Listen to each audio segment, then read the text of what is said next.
আয় রে আমার কাছে আয় মামনি, সবার আগে আমি দেখি তোকে, দেখি কেমন খোপা বেঁধেছিস তুই, কেমন কাজল দিলি কালো চোখে।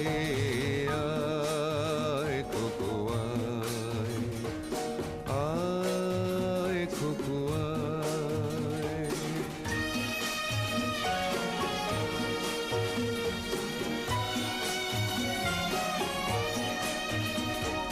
ছেলেবেলার দিন ফেলে এসে সবাই আমার মতো বড় হয়ে যায়, জানি না কজনে আমার মতন মিষ্টি সে পিছু ডাক শুনতে যে পায়।